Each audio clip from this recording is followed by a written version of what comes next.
¿Cómo decide un juez un caso realmente difícil? No uno de esos de blanco o negro, sino uno de esos casos llenos de matices, de grises. Bueno, pues hoy vamos a sumergirnos en el fascinante mundo de la interpretación de la ley para ver exactamente eso.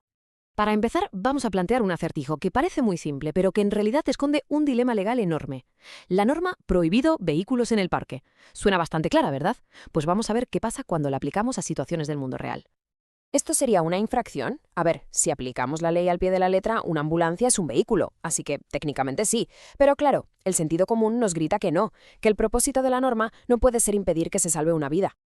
Y en este caso, ¿qué? Seguro que a nadie se le ocurriría multar al niño, pero ¿un triciclo no es un vehículo? Aquí es donde la rigidez de la ley empieza a parecer un poco, bueno, un poco absurda. Y para rematar, ¿qué hacemos con esto? Es un monumento, está quieto, pero es un tanque, un vehículo en toda regla. ¿Cómo se supone que un juez debe tomar una decisión en casos así? Pues este es el gran dilema de la interpretación judicial. Este problema, que es tan antiguo como las leyes mismas, dio lugar a dos escuelas de pensamiento completamente opuestas, dos visiones radicales sobre cuál debería ser el papel de un juez. Por un lado está la idea del juez robot. Imaginen una máquina. Metes la ley, metes el caso y sale una sentencia. Cero intervención humana. En la otra esquina, el juez libre, que piensa que la ley es más bien una recomendación, una herramienta que se puede dejar a un lado si así se consigue una justicia verdadera. Uno de los grandes defensores del juez robot fue Cesare Beccaria. Él creía que cualquier tipo de interpretación personal abría la puerta a la arbitrariedad y a la tiranía. Su lógica era muy clara. Si cada juez decide según su opinión, las leyes dejan de ser iguales para todos. Para Beccaria, el proceso debía ser casi matemático, una fórmula lógica de 3 pasos. La ley es la premisa principal, la acción del acusado es la secundaria. Y la conclusión sale sola, es automática, libertad o castigo. Aquí no hay espacio para la opinión del juez, es pura lógica deductiva. Justo en el otro extremo del espectro está Hyman Kantorovich. Él defendía que los jueces debían ser emancipados de la ley para poder hacer justicia de verdad. Para él, fingir que un juez no tiene emociones ni ideas propias era simplemente negar la realidad. Esta corriente de pensamiento ponía toda su confianza en la prudente discreción del juez, especialmente en dos situaciones: cuando la ley tenía lagunas o no era clara, o cuando su aplicación estricta llevaba a un resultado que a todas luces era injusto. Aquí vemos el choque de dos mundos. Por un lado, la certeza y la seguridad de una ley rígida, aunque a veces pueda parecer injusta. Por el otro, una justicia más flexible y humana, pero que corre el riesgo de volverse impredecible y demasiado subjetiva. Es una de las grandes tensiones del derecho. Pero, ¿de verdad había que elegir entre un extremo y otro? ¿Era todo o nada? Ante esta disyuntiva tan radical, muchos juristas empezaron a buscar un camino intermedio, una forma de combinar la seguridad de la ley con la flexibilidad que se necesita para hacer justicia. Y aquí es donde aparece una idea que lo cambió todo. La introdujo el filósofo H.L.A. Hart, y es el concepto de la textura abierta del lenguaje. Su idea, en esencia, es que las palabras que usan las leyes no siempre son precisas como las matemáticas. La idea de Hart es brillante. Toda norma tiene un núcleo de significado donde las cosas están clarísimas. Por ejemplo, en nuestro caso del parque, un coche es un vehículo. Punto. Caso fácil.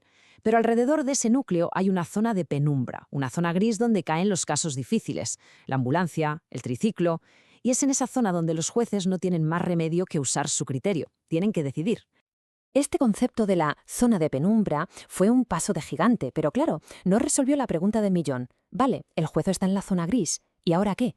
¿Cómo debe decidir? Y ese debate, créanme, sigue muy vivo a día de hoy.